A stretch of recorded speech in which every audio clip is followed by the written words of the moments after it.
Welcome students in FEI's online classes. This is Mukhtar sir with the topic environment. 9th class के geography subject को लेके आपके साथ मुखातिब हूँ मैं। तो इस लेसन में हम देखेंगे कि एनवायरनमेंट क्या होता है, ठीक है। एनवायरनमेंट के साथ जितनी भी चीज़ें हैं वो हम डिस्कस करेंगे। एनवायरनमेंट, कंपोनेंट्स ऑफ एनवायरनमेंट और इसके साथ साथ इकोसिस्टम क्या होता है वो हम इस चैप्टर में डिस्कस करेंगे। लेकिन पार्ट नंबर 1 में हम शुरुआत करते हैं।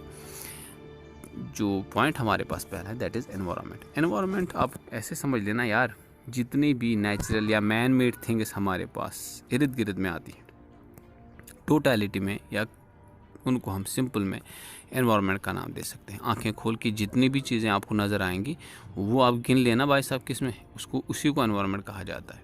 लाइफ सपोर्टिंग सिस्टम है, बेसिक लाइफ सपोर्टिंग सिस्टम है ये एनवायरनमेंट। इसी एनवायरनमेंट की वजह से हम एयर हासिल करके सांस लेते हैं भाई साहब। कोई वाटर जो हम पीते हैं वो एनवायरनमेंट की ही देन है। लैंड जिसमें हम रहते हैं भाई साहब, और यही लैंड हमें खाना भी प्रोवाइड करती है। कुल मिलाकर इसको हम एनवायरनमेंट का नाम देते हैं। When we see the components, क्योंकि कुछ चीज़ें हैं जिसको जो एनवायरनमेंट बनाती हैं। कंपोनेंट्स ऑफ एनवायरनमेंट में नेचुरल थिंग्स आती हैं, मैन मेड थिंग्स आती हैं, और मैन ह्यूमन बीइंग्स इटसेल्फ, ये तीनों मिलके कंपोनेंट्स ऑफ एनवायरनमेंट कहलाई जाती है। अब इसमें सब डिविजन्स बाद में आते हैं, लेकिन 3 मेजर हैं, ह्यूमन, नेचुरल और ह्यूमन बीइंग्स इटसेल्फ। ये कंपोनेंट्स ऑफ एनवायरनमेंट कहलाए जाते हैं, ठीक है। और अच्छी तरह से समझने के लिए जहाँ तक बात नेचुरल थिंग्स की है, नेचर की तरफ से दी हुई चीज़ें, जैसे सूरज है, सन है ना सर, ये वाटर हमारे पास है, एयर, लिविंग थिंग्स, लैंड, ये सारी की सारी चीज़ें जो हैं नेचर की दी हुई है, इनको इंसान नहीं बनाता है। लेकिन ह्यूमन मेड थिंग्स जो हमारे पास बिल्डिंग्स हैं, कार्स हैं, पार्क्स हैं, एरोप्लेन्स हैं, आई बात समझ में, इनको हम ह्यूमन मेड थिंग्स कहते हैं। ये हमारे ह्यूमन मेड जो थिंग्स हैं ये इंसान बनाता है, ठीक है। ओके भाई साहब। इसके बाद तीसरा इम्पॉर्टेंट जो कंपोनेंट है हमारे एनवायरनमेंट का, वो पता है कौन सा है? हाँ, नज़र आते ही आप समझ गए होंगे, पीपल ऑन अर्थ। ये तीसरा इम्पॉर्टेंट कंपोनेंट हमारे एनवायरनमेंट का है। आई बात समझ में? Very good. अब इस पीपल ऑन अर्थ के हिसाब से या इंसानों की अगर हम बात करें, इसमें एक इंसान भी आ सकता है, families, community, different types of religions के लोग, एजुकेशन, इकोनॉमी, पॉलिटिकल सिचुएशंस, कुल मिलाकर इंसान जो है ना भाई साहब, ये तीसरा इंपॉर्टेंट कंपोनेंट है किसका?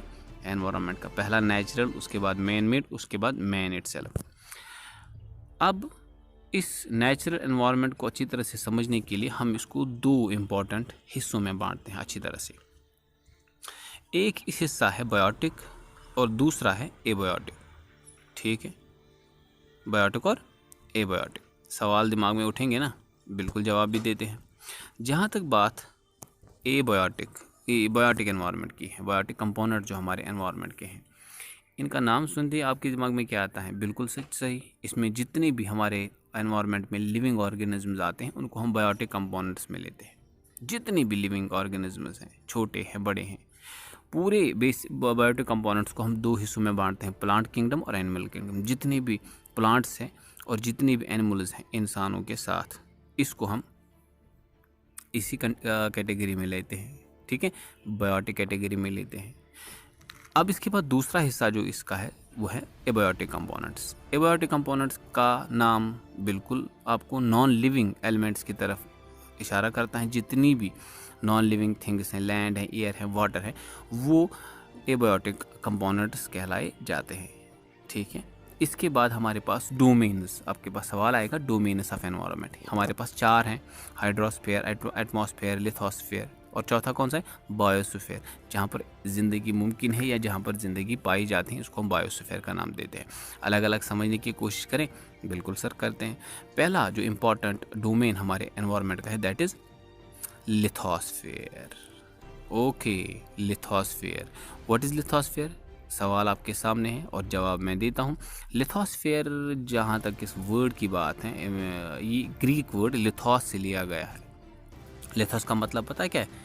लिथोस का मतलब है रॉक। सॉलिड क्रस्ट जो हमारी अर्थ की है ना, टॉप लेयर, ठीक है, इसको हम लिथोस्फीयर कहते हैं। किसकी बनी हुई है? बिल्कुल सर सही, ये रॉक मटेरियल्स की बनी हुई है, मिनरल्स की बनी हुई है, ये थिन है लेकिन सॉलिड लेयर है हमारी अर्थ की, इसको हम लिथोस्फीयर कहते हैं। और ये लिथोस्फीयर इतना इम्पॉर्टेंट है हमारे लिए कि ये इरेगुलर तो है, क्योंकि एक जैसा नहीं है, कहीं पे माउंटेन्स, प्लेन्स, वैलीज, प्लेटू सब कुछ मिलता है, इरेगुलर है। लेकिन at the same time when we see this lithosphere, यही लिथोस्फीयर हमें लैंड देता है सेटलमेंट्स के लिए, ग्रास लैंड्स प्रोवाइड करते हैं, और इसी लिथोस्फीयर में हमें घने एवरग्रीन फॉरेस्ट भी नज़र आते हैं। एवरग्रीन फॉरेस्ट ही नहीं, डिसिडुअस फॉरेस्ट, माउंटेन फॉरेस्ट, अलग अलग टाइप्स के फॉरेस्ट हमें इसी लिथोस्फीयर पे ही नज़र आते हैं, यकीनन आते हैं भाई साहब। दूसरा डोमेन हाइड्रोस्फीयर। हाइड्रोस्फीयर की जहाँ तक बात है, हाइड्रोस्फीयर ये भी ग्रीक वर्ड से ही लिया गया है।